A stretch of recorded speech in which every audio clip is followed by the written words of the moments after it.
good morning and welcome to the beautiful Scottish countryside. I'm out this week on a lovely early morning walk. It's currently about 6:45 in the morning, beautiful early morning light, very peaceful, very calm, before a glorious sunny day here in Scotland. So the light is absolutely divine. So let's see what things I can photograph this morning with my macro lens in this beautiful countryside location.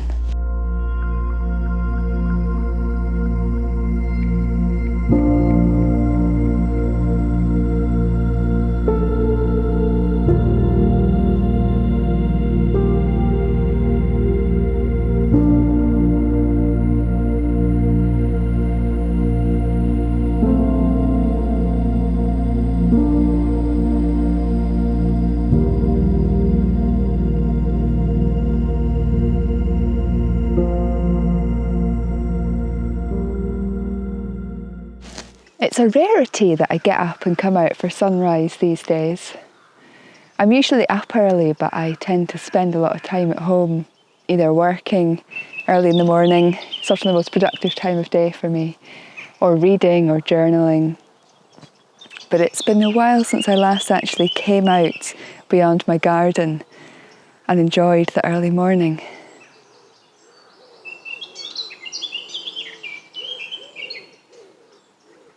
Although we're in the height of summer right now, these early mornings always remind me of spring and autumn. And it's just so magical to see all the dewdrops on the grass, the spider webs illuminated. Early morning really is such a beautiful time of day. I think especially when it's been a while since you last got up to fully embrace it. Your senses are even more heightened than normal. I think that appreciation for it is much stronger too. Just listen to the birdsong. And there's a beautiful mother duck with all of her little ducklings beside me, two of which are a beautiful yellow colour. So sweet. I guess it's time to find some things to photograph to make the most of this beautiful early morning light.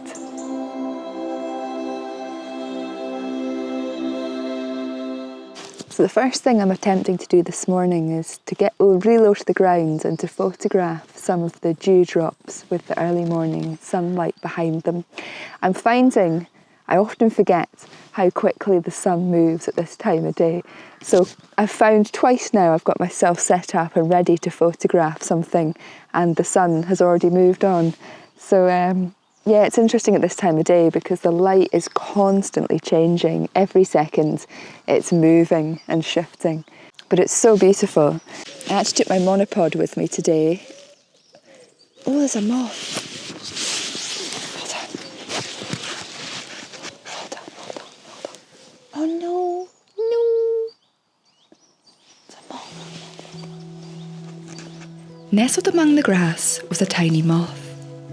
It's often the smallest of things that catch my eye, especially when they're moving in stillness. He perched on a blade of grass, almost in perfect view. Looking at this, you might think it's a static image, but when zoomed in, you can see the slight movement of his antenna. Being such a small size and hidden in the grass, it took some consideration to frame him well enough to photograph. This is definitely not my favourite image that I've ever created, but to see a tiny moth in the grass like this, something that we walk over all the time without giving it any thought, is magical. This is one of the incredible benefits of macro photography, is it opens your eyes to finding beauty in what we often perceive as the mundane. And here in the grass is a whole world of beauty, whether it's the tiny dewdrops, little flowers, or insects like this. It's amazing what having a macro lens can enable you to see.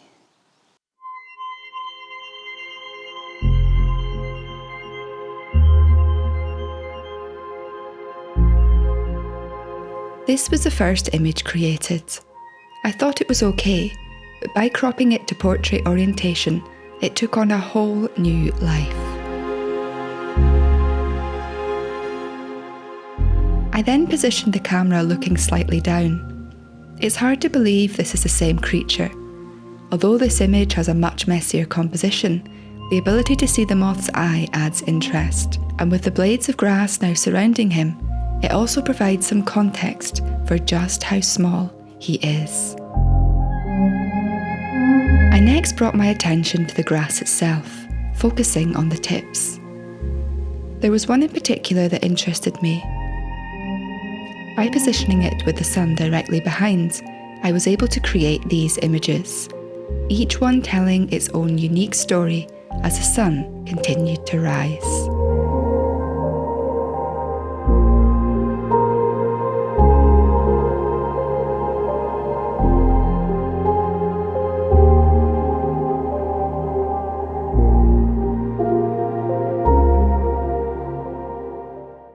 The light on the pond now is so beautiful, and the edges of the pond is surrounded by this beautiful green plant, and the early morning light illuminating it is giving off the most beautiful green tones. And then on the water with the blue sky reflecting on it, it's just an absolute wealth of photographic opportunities. So what I'm doing is I'm using the monopod now just to steady my camera a little bit, and I'm focusing in on some of these really nice areas where the light and the shadows are playing together. And I'm underexposing the image a little bit to really deepen the contrast in the shadows and to focus more on those highlights as well. And trying to identify little pockets within the water that makes for an interesting image. The only lens I have with me this morning is my 105mm macro lens, which is also a prime lens. So I don't have the capability this morning to actually zoom into the scene, but I'm able to get a decent reach with this, which is really nice.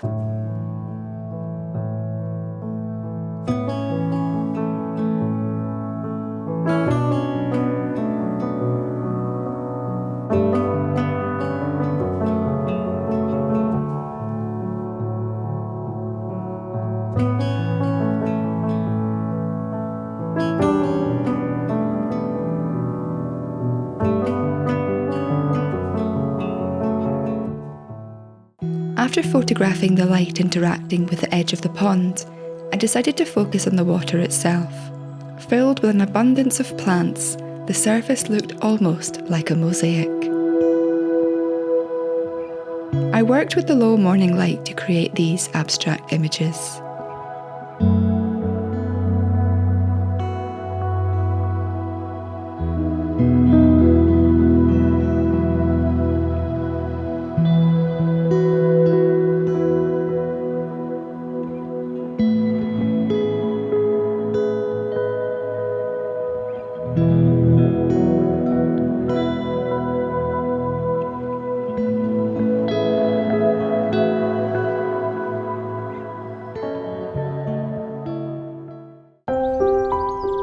As the sun reached above the trees, the light intensified, taking on a more yellow hue. The images you've just seen were made facing towards the sun. As I turned round to the other side of the pond, I was then able to use the yellow direct sunlight to create these images.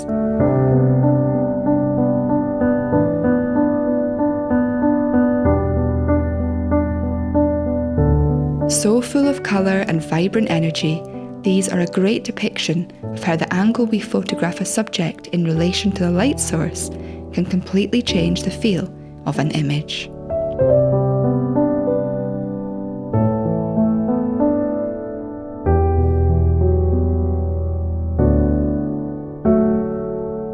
You may recall at the start of the video, I found much joy in seeing my shadow in the light. When I noticed it again here, I couldn't resist creating an image.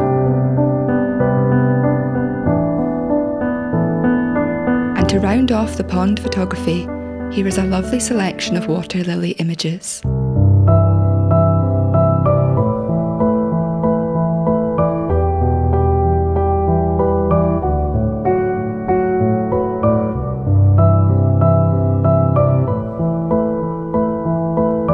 Look at the underside of the leaves. The veins are incredible.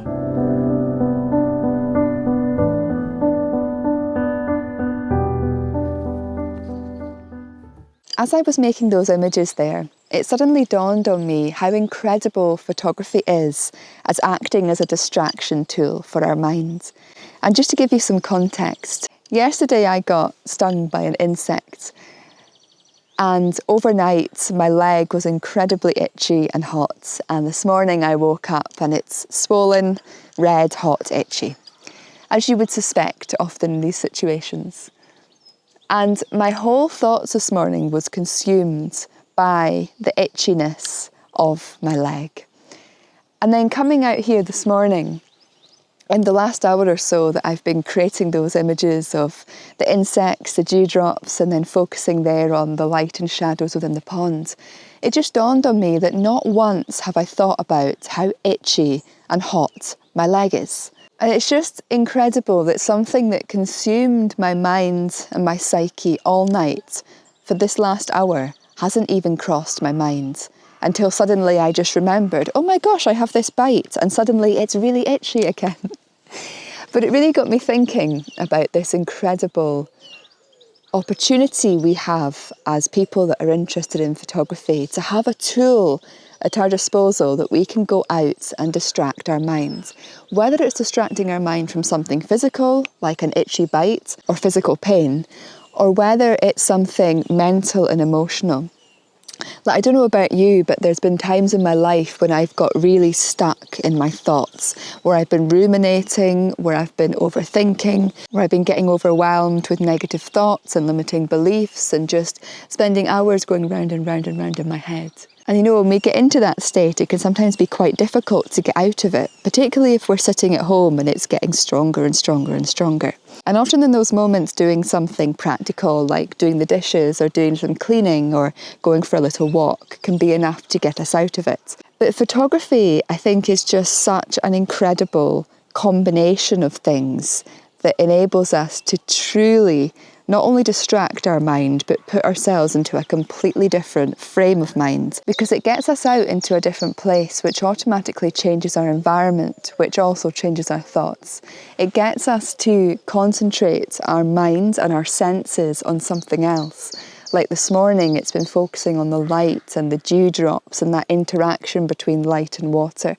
And by focusing not only my mind, but my vision and all of my other senses on the beautiful sounds of bird songs and that this morning, it's like you disconnect from whatever your mind was thinking about and focused on before you came out. And then of course you're getting really into the photography, which is enabling you to do something practical and to focus your mind on a task, which is of course another distraction tool. So on the whole, you have this fantastic combination of being somewhere different, seeing something different, hearing something different, focusing your mind on something practical. And all of this combined is just a fantastic tool to distract your thoughts. So I thought I'd share this today to end this video, because if you are somebody who finds you often overthink, you get stuck in your head, you go down these rabbit holes, or if you have something like some pain, it can be incredible how going out and doing photography can distract the mind, or maybe distraction's not always the right term. Let's just say divert the mind to something else, to take away these thoughts that may consume us, that may fill us with fear, that may fill us with doubt. And not only will it enable us to focus our mind on something else, but you'll also come away with a beautiful experience, beautiful memories, beautiful photographs. And if it was a sunny day like today, maybe even a tan as well. You got to consider these added bonuses sometimes. What a glorious morning. We're due to have another beautifully hot day here in Scotland today. I'm looking forward to enjoying it. Wherever you are in the world, I hope you're doing well, and I hope this week you can find a reason to get out into nature and enjoy photography. As always, I want to say a huge thank you for watching and wishing you a very blessed and creative week.